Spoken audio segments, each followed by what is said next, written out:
Hello, everyone. Welcome back to another episode of the Besta Pod ever. We are going to comb through Matchday 8. So Matchday 8 in the Besta Deildin just completed yesterday, because today is Tuesday.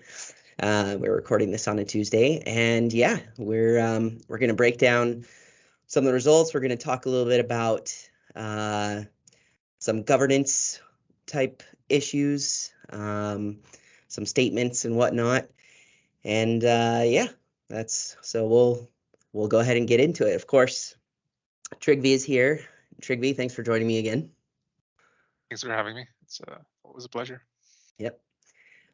Cool. So yeah, we'll just go ahead and kick things off with the week's opening game. So Breidablik 2, Kawa 0. So goals scored by Hoskildur Gunnlaugsson in the 47th minute. It was a penalty. Probably the right call. Good shout. That got Breidablik kind of off and running right after halftime.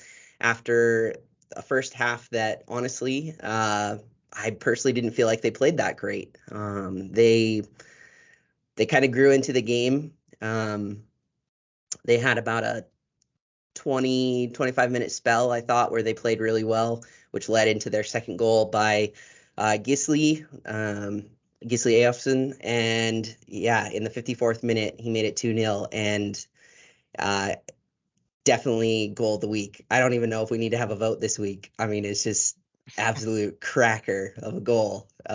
So if you haven't had a chance to get on and watch that, definitely recommend that. I'm pretty sure I saw earlier today that the league has put up the highlights from the game. So yeah, would recommend having a look at that because it's freaking good goal.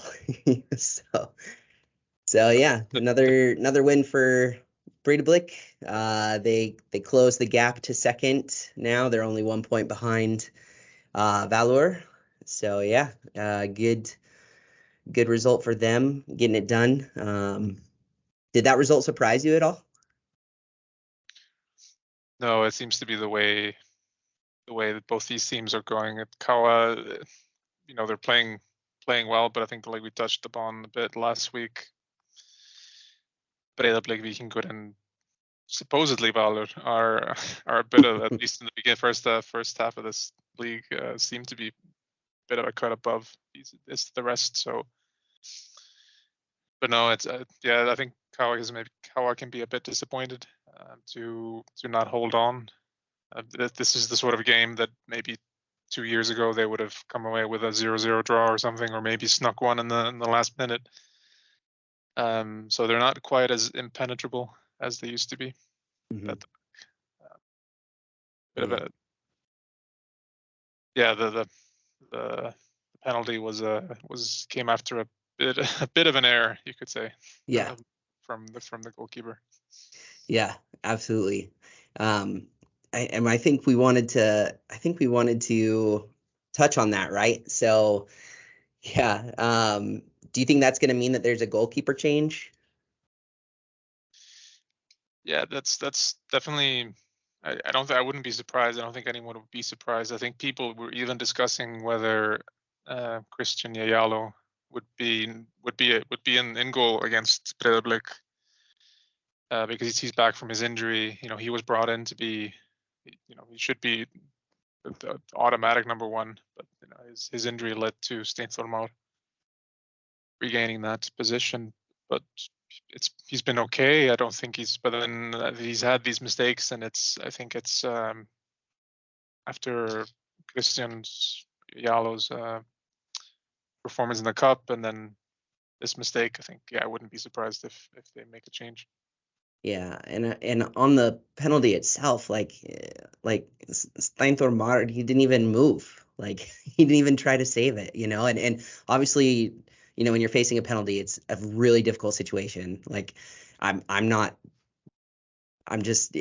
I can understand that, it's you're facing the rocket shot and you have no idea where it's going to go. But I guess I felt like he could have at least tried to pick a side, and he just seemed like he got stuck. Like, maybe, I don't know, maybe he had a choice in his head, and then he saw that it was going the other way, and he just kind of was rooted to the spot. But yeah, he didn't even move.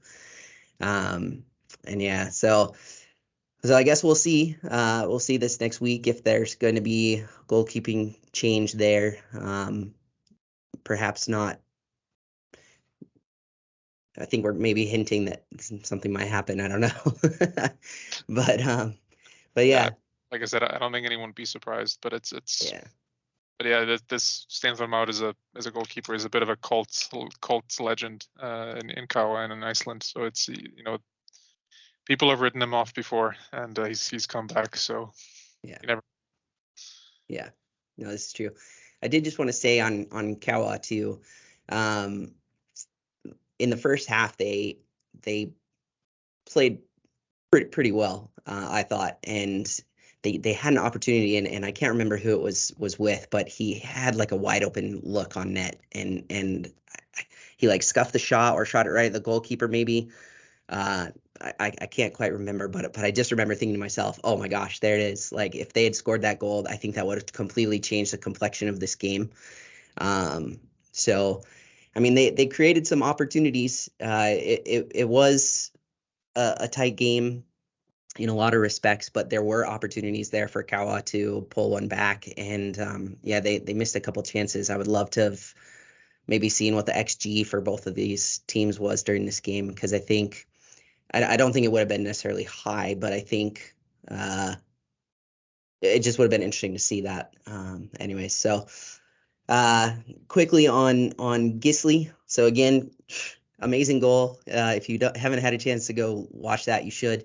Um, he is now Breidablik's sixth top scorer. That was his 29th goal for the club, and he has now passed Alfred Finnbogason, who many of you will probably be familiar with, who scored 28 goals for Breidablik. So moving up to sixth in the in the all-time goal scoring charts for Breidablik. So So uh, the league has actually just now published. I was double checking if they published their stats for this game, and they just published the XG for this game, and it was Breiðablik 2.65. So I guess underperforming a little bit, but yeah, basically mhm. on. But then yeah, Kawa had a 0.9. Like you said, they maybe feel a bit disappointed not to get a goal. Yeah. Yeah, I think at the end of the day, I think the result was correct. But yeah, I think Coward can feel a little disappointed that they didn't get one in. Like I said, I do think if they had gotten that, there's a chance that it could have changed the complexion of the game, because we know, at least in this early part of the season, not so much recently in recent weeks, but earlier on, they were kind of leaky a little bit. And you just wonder if Kawa had gotten something, you know, maybe that would have led to a second. I don't know. Yeah, good find. Good find. Let's move on to Hauka Vikingur. So Hauka 1, Vikingur 2. This was a fun little game to watch. I enjoyed it. So Victor Andresen got Vikingur off on the scoreboard in the 29th minute. Followed by Nikolai Hansen in the 75th minute to make it 2-0. Shortly after that, Carl Gunnarsson picked up a red card for Vikingur, and so that put Vikingur down to 10 men. And about 10 minutes after that, Aethor Wohler in the 86th minute scored for Haukau to make it 1-2. So they pulled one back. But that was how it would end, with Vikingur getting another win, still undefeated. They conceded another goal, but yeah, they just kind of keep on going. And this is how we've talked about them all year, right? Like they don't seem to put a ton of goals in the back of the net, but they seem to find a way to be able to win. And so yeah, they did it again here. What were your thoughts on this one? Yeah, no, the manager came out afterwards and said he was a bit disappointed not to have put a few more away in the first half, and then maybe the beginning of the second half they were a lot more in control, especially in the first half. And then the red card obviously let Hauka in, but you could see Hauka were building pressure, building aggression as well. There was a lot of niggly fouls and arguably some dives and even leading up to the red card, there was I think you can go to be complaining a little bit that there could maybe have been a foul up leading up to the right before the red card foul happened. So there was a lot of aggression, a lot of sort of how Hauka got back in the game through this aggression, through this pressing, and pinned Viking back, especially after the red card. And they had a few chances. I think even at the very end, they had a pretty good chance to even tie the game. But they keep Hauka keep performing well. They're not just, at least so far, don't seem to be a flash in the pan. They seem to have some sort of a plan and some pretty good team. But Viking seem to be able to weather all storms so far. Yeah. Nothing can phase them, apparently. Yeah, clearly. This was a game that I thought might be a little bit tricky for them, and I think it definitely was not an easy win by any stretch of the imagination for Vikingur. And it was a game that I'd kind of pegged as like, oh, this maybe is a potential sleeper pick. But all credit to them. They did find a way through. I'll be very curious to see how Cal do against FAO next week, which we'll talk about here at the end. I think that's going to be an interesting game. Not too much else to really say about this game, I guess. We'll say that we have in the notes that Vikingur have now matched Breidablik's winning start from last season. So you think they can keep that going? Yeah. I mean, I don't know if they can keep, if they have Valur next, right? Yep. So we'll see if they keep the streak running, but I think it doesn't seem like, even if they lose one or two games, I think they seem to be a team that's going to bounce back. So I think Valur will be a very interesting test.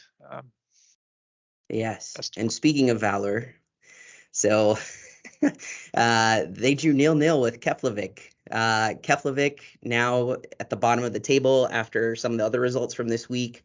Unable to put any goals on the score sheet, but also Valur, who we we praised pretty highly in the last episode. Not able to put anything past, I guess, the now cellar dwellers. I was really personally surprised by that result. I was not able to catch any of that game, but that's somewhat surprising. I guess they didn't use any subs. What can you tell us about this? Yeah, it's I mean, obviously it's a good team, so like you shouldn't need to do a lot of subs to this team should be able to get past Keflavik, and I think their XG is just over 2.2 for this game. So they should have really gotten past the defense, but no substitutions, which is like I said, team should be good enough, but you'd think that if they're struggling and they need a way through in a team like Valur, that it might think of bringing someone else in, but it didn't choose to do anything. I don't know if he if it was a lack of faith of the bench, or if it was a lack of he just felt that the team on the pitch could do the job. I mean, there wasn't there's no. They had some suspensions. Aronio was suspended, right? Yep. Yeah. So yep. So they're a slightly weaker team, but they still had Haukur Páll on the bench and others. So it's I don't know if he just had so much faith that this team could finish the job, or he didn't think that the guys on the bench could contribute anything meaningful. Yeah, and they lost midweek in the cup to Grindavik, which was definitely a cup set for sure. And Yeah, I mean, maybe that played a role here. Maybe they expended a lot of energy in that loss. I don't know. Or maybe it was our commentator's curse. Yeah, I think That has got him. But yeah, I think you just mentioned it, but they had 2.2 XG in this game, Valor did, and they had 65% possession. So, I mean, they definitely dominated the game in a lot of respects. They just couldn't put one home, I guess. So, yeah, I mean they blew a few chances. There was at least one that I saw that was, I think, Tryggvi missed that. I think he might have even missed two, but there was one that he missed, which was an absolute sitter. So I think most other games they would have come away with a 1 or 2-0 win here. yeah.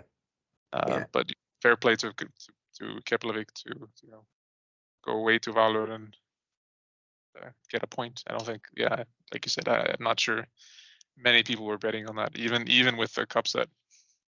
Yeah.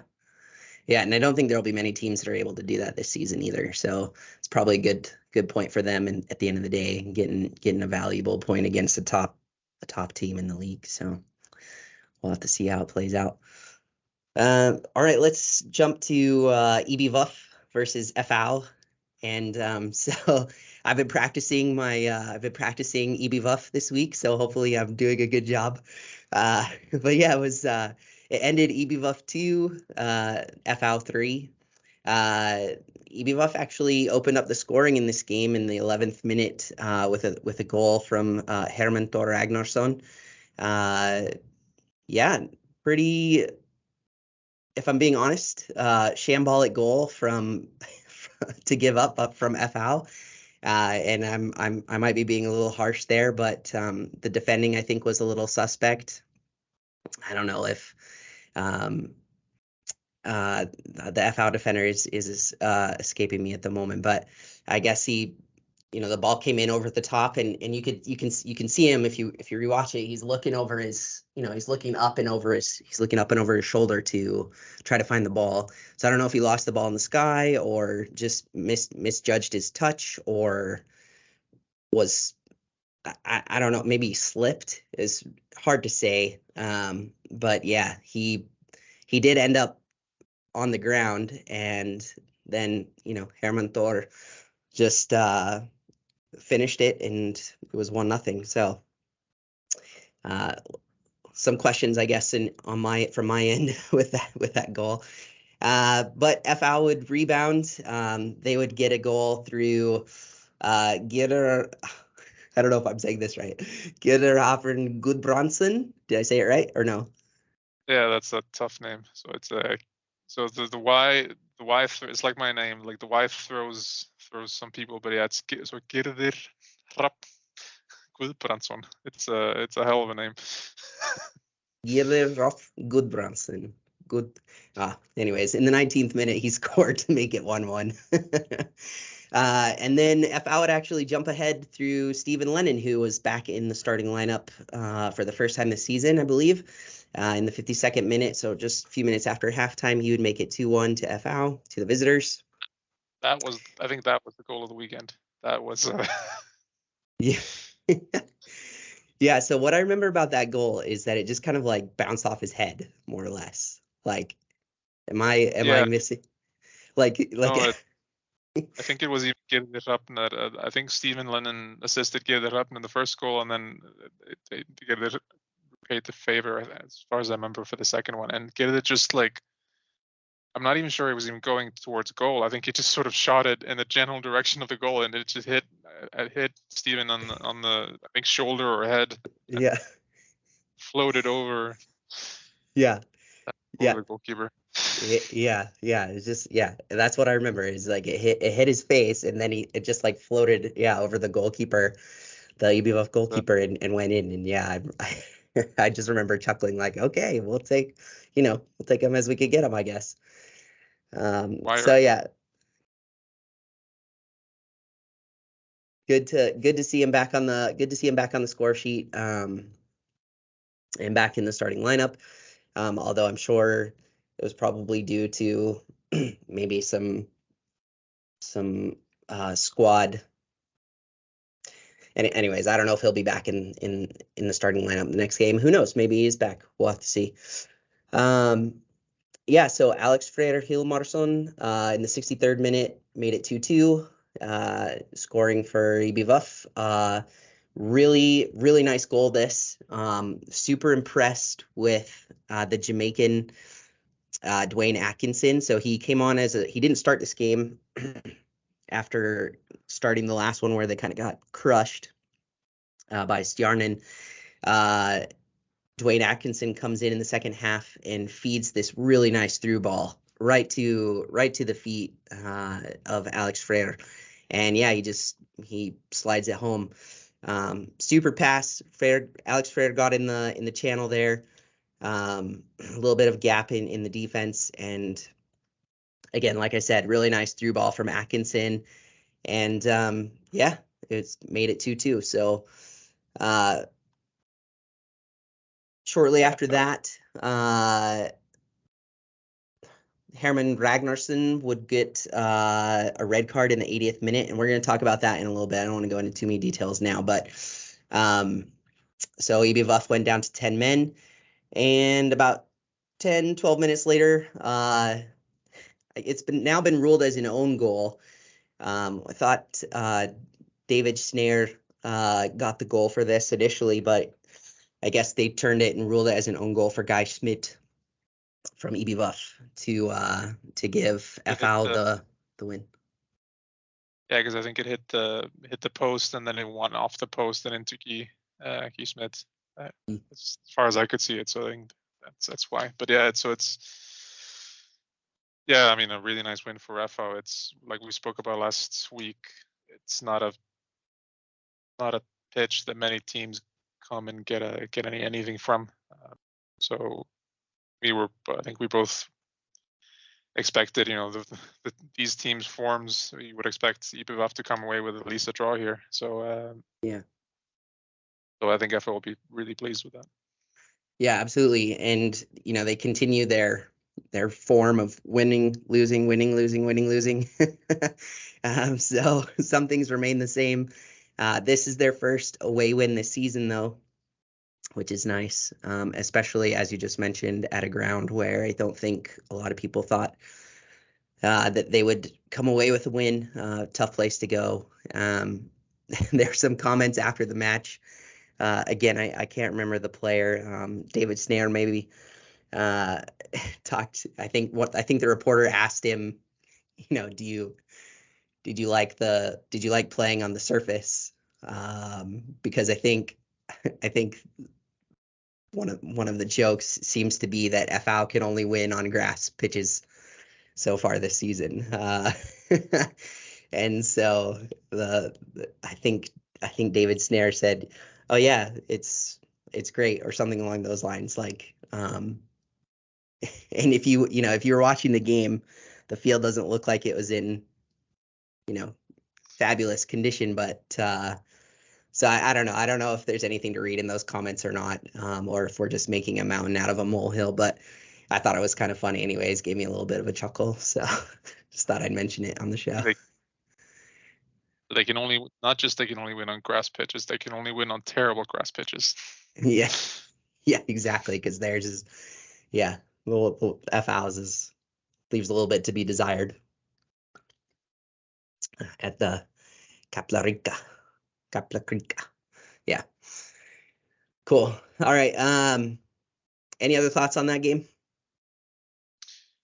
No, I think the defending and I think it's 5 goals, but it's a game that maybe didn't, at least from what I saw, didn't maybe deserve. I don't know how there were 5 goals in this game. It's every time I tuned into this game and there was just absolutely nothing happening, and then out of nowhere something happened, and I think it says a little bit that there was crazy deflection. There was an own goal. There was some maybe bad defending for one of them. I think it was a bit of a drunk punch kind of game. So it's maybe 2 teams that are still kind of finding their form a little bit. Haven't quite got into a rhythm yet. Yeah, Yeah, I agree, and I think that sums it up well. So we'll leave it there. Let's talk about Fram Kjaer. So I actually didn't get a chance to tune into this game, but you did, and you must be thrilled.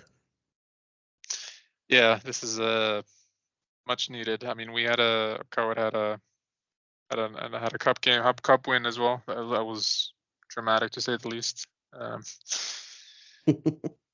But yeah, we can score again, so that's good. And I think it's, for this game especially, and importantly to Kjaer, Atli Sigurjónsson can score again. It seems like hopefully he's woken up, because he's been one of the best, if not the best player for Kjaer, and you could argue has been one of the better technical players in the league in some years. So to have him firing now, he scored the first goal. It was a really, I would argue, a better long shot than the deflected goal from in Breiðablik. Oh, do you think it was deflected? Was there a deflection on there? Did I miss that? I must have missed that. I think it was deflected a little bit. Okay. So that takes Gisle's goal down to second place behind Atli's, I think. Yeah, there you go. New goal of the week. No, so yeah, typical Atli goal, absolute thunderbolt that had, and then some really putting us up 2-0. He didn't score the goal. It was Theodor Elmar, but he got a ball that completely chased up the lost ball down the wing and forced the Fram defender off the ball, and with a nice cross into Theodor Elmar, who had a nice shot into the back of the net. So a great start for Kjaer in the first, both in the first half, right? Yeah, and in the 31st minute. Atli had to go off pretty soon thereafter. The manager said that he wasn't quite fit. Same with Kristinn Jonsson. They were not quite fit for this game, but I think with the form Kjaer is in, they can't really afford to leave these guys on the bench from the start. So I don't know if it was taking them off or what, but they lost a bit of steam in the second half, and Fram did well to fight back, but yeah, and there was not the greatest from a Kjaer with a Kjaer glasses on, and not the greatest goal to concede in the 86th minute. So it's but yeah. So and to be honest, I think it was was it an own goal, or was it was sort of like a cross that seemed to bounce off some people, and it kind of fooled the goalkeeper on the near post, and it was a pretty terrible goal. I don't know if it was a own goal from Ayed, or if it was a shot from somewhere. But Yeah. From what I saw, it was ruled as an own goal. Okay. Yeah. But a terrible goal to concede, and shows as well that Kjaer's problems are not over just because they're scoring goals. But a good win. They needed this, and hopefully they can, for my sake, they can, and for the sake of thousands of others, they can keep climbing up the table. Yeah. Any thoughts on? So yeah, I think it's a good win for Kjaer. And any thoughts on Fram? I mean, they've now lost 2 in a row. Is this just them maybe coming back down to where people expected them to be, or is this something else? I don't know. Yeah, it's hard to tell from this game a little bit, because it was a bit of a resurgent Kjaer. Like I said, Atli was in quite a good form. He scored a really nice goal and created the other one out of nothing. So it's not like they were completely overrun. When wasn't a 5-0 or anything. It was a 2 individual efforts that sunk them. And like I said, I think there's definitely a universe where they equalized and maybe even won it at the end. Yeah. So I think, I don't know. They'll be disappointed just like they were last week. I think they'll be looking to bounce back right away, because I think they would like to be more in the upper half than in the lower half, but I think this is sort of, I guess, where people would expect them to be, around mid-table. Yeah. Lower mid, maybe. Yeah. Excellent. The final game, Stjarnan 2, Fylkir 2. Pretty boring first half. Boring in quotes. Football's never boring.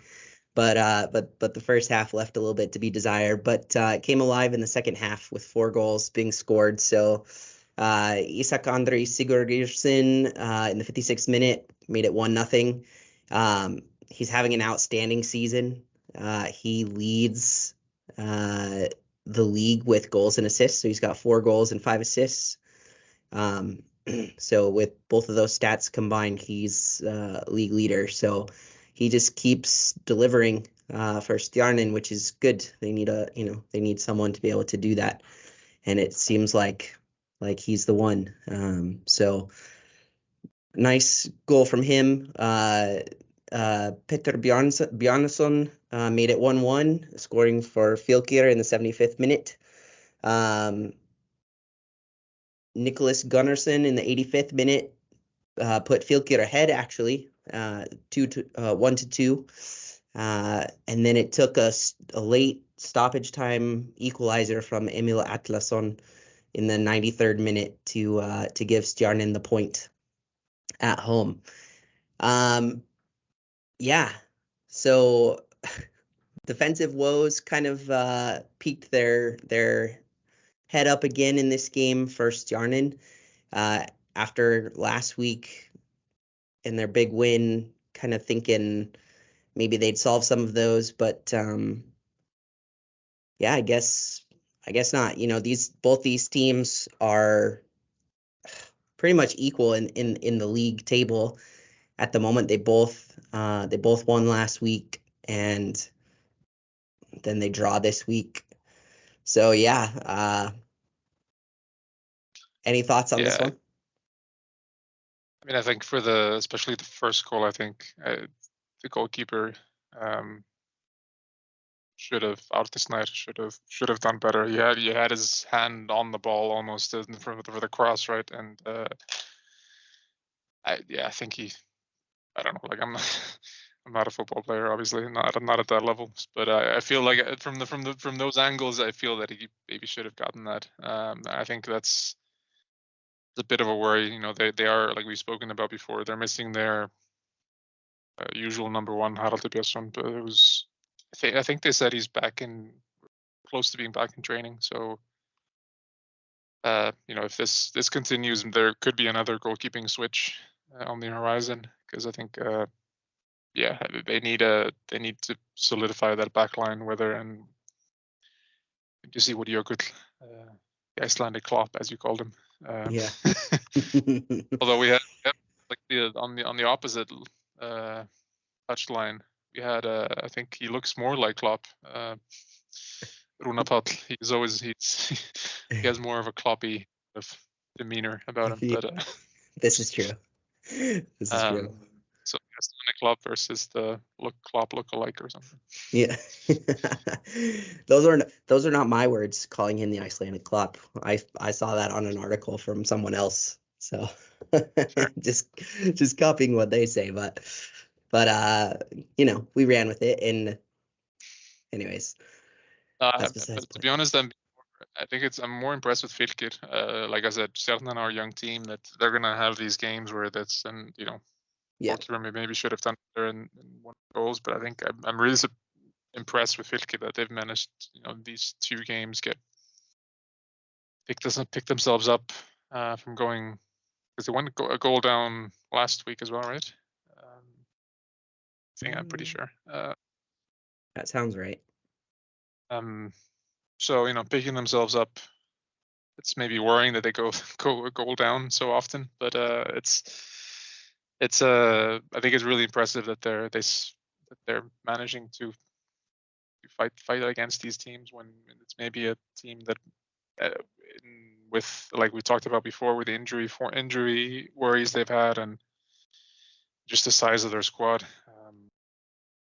think many people wouldn't have been surprised if they would have had lost both these games. But so to Yeah. get points in is really impressive, and I think they'll be even disappointed not to lose the 3 points there at the death. Yeah. Yes, they went down 1-0 to Fromm last week, but then they came back and won 3-1. So yeah. Yep. No, it's impressive what Fieldcutter's doing, and yeah, we'll have to see if it continues on. So, all right. I guess to kind of close out this episode, unless there's anything else that you wanted to mention there, so there's we're kind of back on the disciplinary issues topic. We talked a little bit about it last week with the whole Kjartan Henry piece. This week brought a little bit more drama in two different parts. Excuse me. Tickle in my throat. Yeah, so Kjartan Henry received the one match ban, but FAO released a statement during the week that was pretty scathing, if I'm being honest. They really basically they came out and said, look, like, we understand that this happened during the game, but we disagree basically that the Secretary General had a say in the decision for getting the one match ban. They shouldn't have a say. Their job is to just pass it along to the committee, and FAO felt like the Secretary General influenced that decision a little bit. At least that's how I read it. Did you read it in a similar way? Yeah, it's a very, to be honest, yeah, like, I think it's a bit of an attack on Klara Bjartmans, Secretary General. I think that's her. I think that's the way to translate that title. Yeah, into for the English. Iceland FA, we're talking. Yeah. Um,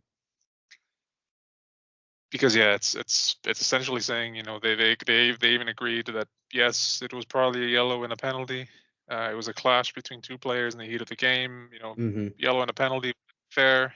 But to suspend him is just basically what they said is, the only reason he's being suspended is because of the amount of coverage in the media and the amount of coverage that Kjartan Henry's gotten in the media. The negative, I guess they're implying negative coverage. Yeah.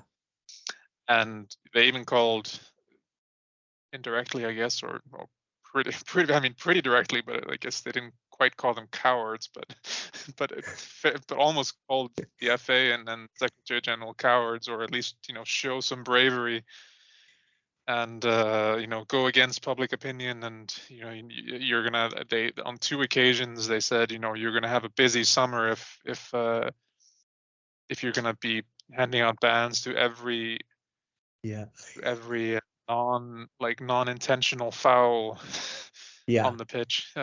It's just like there was even like a fairly if you'd read it wrong, I think it would like almost threatening. Like it says, we hope they have the good fortune of handling these matters with greater levels of professionalism in the two matters that have been related to FA this season.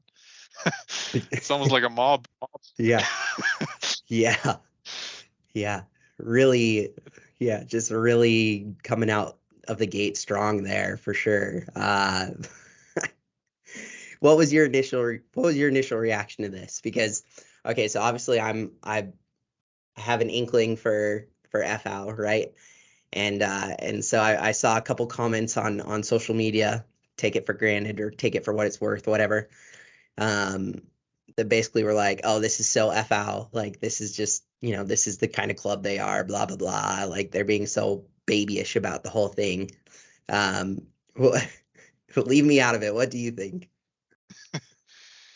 Yeah, I saw the same thing, that there's not, that people weren't that surprised about how this was handled. But yeah, I think it's I mean, whether they've whether it's expected or not, yeah, I think it's not a great way to handle this, to personally attack. You can make an argument and say that, okay, like you said, the FA shouldn't be coming in with the language, directing the disciplinary committee in sort of what they should be doing. You can make an argument about that, and if that was the entire letter, I think that would have been probably fine. If they objected to how the referral to the committee was handled, I think that would have been, I haven't seen the referral, so I don't know, but you could have that discussion at least. But I think that the way this whole thing, like I said, it was twice mentioned that the Secretary General specifically is going to have a busy summer, and this is the FA needs to show courage, and yeah, it's not a great look, to be honest. It's and then to be honest, and then it was bolstered a little bit by what happened in the Vikingur game. There were some FO fans and came out swinging after that game as well. Yes, and that is because of what happened in that game. So Nikolai Hansen kind of threw an elbow a little bit, or some people are saying he did. I don't know. He's jumping up, he's going for the ball. You may have a differing opinion than me, but do you think that it's going to be looked at? Do you think he's going to get a ban, or do you think it's because of Kjartan Henry's kind of reputation that, what do you think? Yeah, I don't know. I think it's not like Nikolai's elbow, because there was an elbow to the opposing player. I don't think anyone's arguing that. Whether how much contact or what you can argue about that, but it's not like that was completely unintentional, and then and then on the other side, Kjartan Henry looked at Nico in the face and punched him punched him with an elbow. It's like these two situations weren't quite black and white like that. So I think that's where it makes it a bit harder to discuss it. In my opinion, Nikolai's challenge shouldn't be treated with a ban. I think it's just he goes up, he doesn't look back, he probably knows the player is around there. He's going up for a header, he assumes there's a player around there, but he doesn't know where he is. He's just jumping up, and he hits him with an elbow. Like, if they'd given a yellow card, I don't think anyone would have objected to it, but to give a suspension for that is a bit harsh. And then Kjartan's reputation, I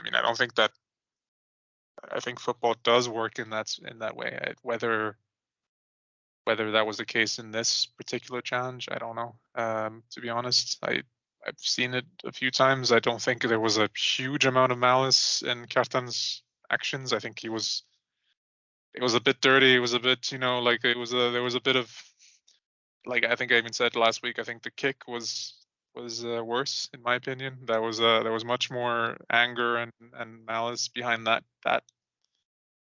action than the elbow. I think the elbow was just a bit of dirty gamesmanship. I think we've seen it a few times. So I've seen that sort of thing given. I've seen it not given. I think, but I do think Kjartan's reputation does have an impact. I think that's how humans work, and I think that's how football it works in football. If you have a reputation as a diver, you get branded with that. If you have a reputation as a tough guy, you get cards maybe a bit easier.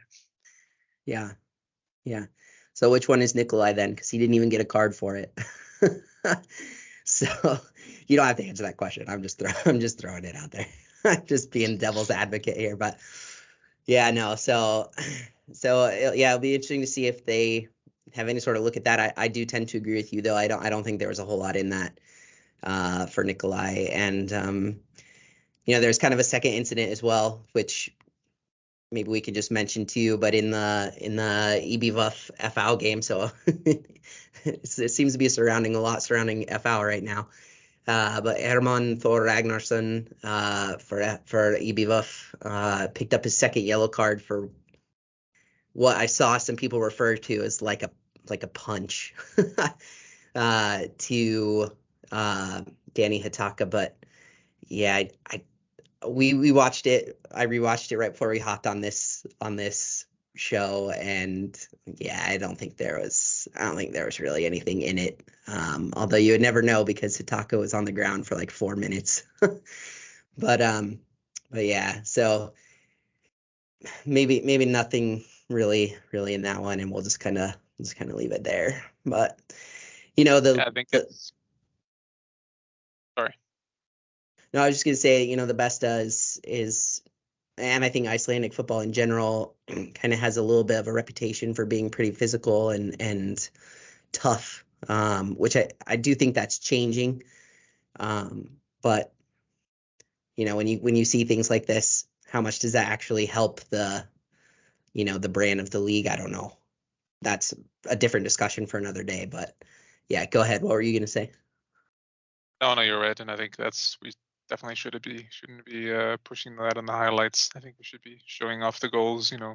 Gisle's goal and Atle's goal. That should be the stuff we should be putting out, not this this sort of stuff. But yeah, no, I just wrap up this discussion. I think, and to tie it a bit back to what we talked about last week, I think it's more of a how this is handled, how Nikolai's, whatever you want to call that, incident, foul, Yeah. whatever, is handled. I think this is just gonna this does set a precedent in the league, and I think it's gonna color this season because like this we're 8 games in. It's almost halfway through the first whatever you call it stage of the league. So it's Yeah. and there's been a lot. So I think this will color the rest of the season because there's already this even this we mentioned Herman Thor. There was the red card in the Vikingur game with some, like I mentioned, some niggling fouls. One of the weirdest.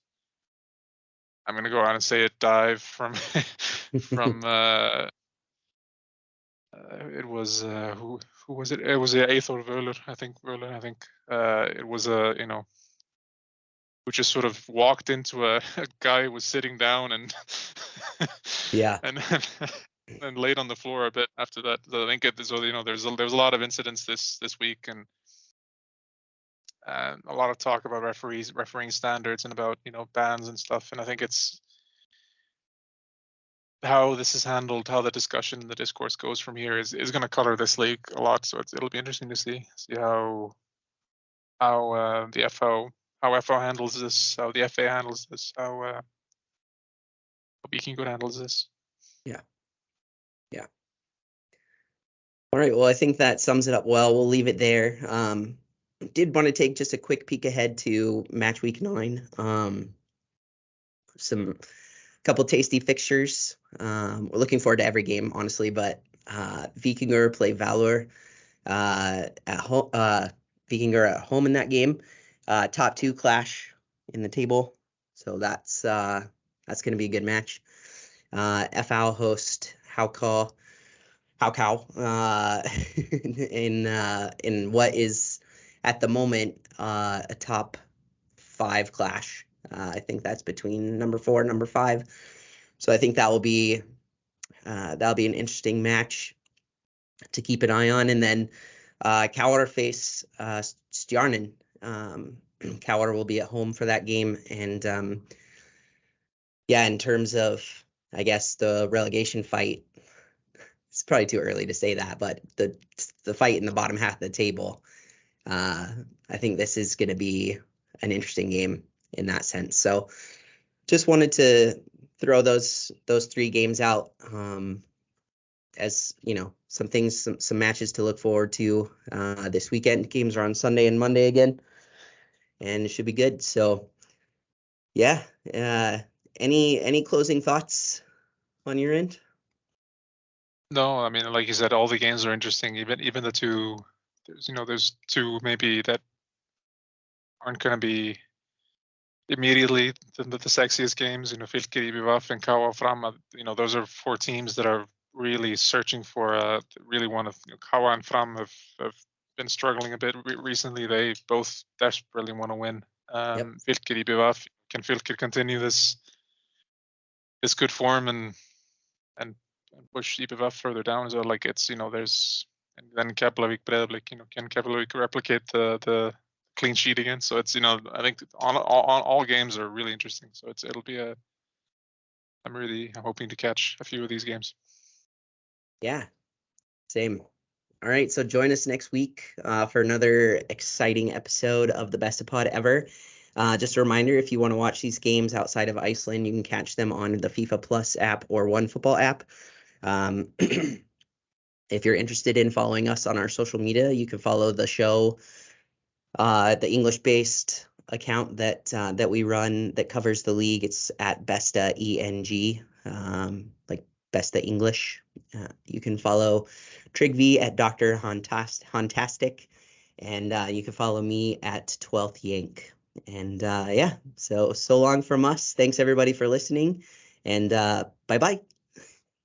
Thank you. Bye.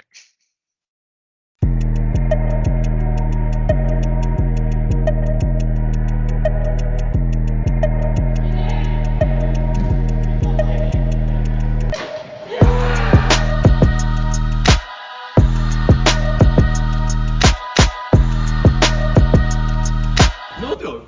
Ja, några frågor. Kolla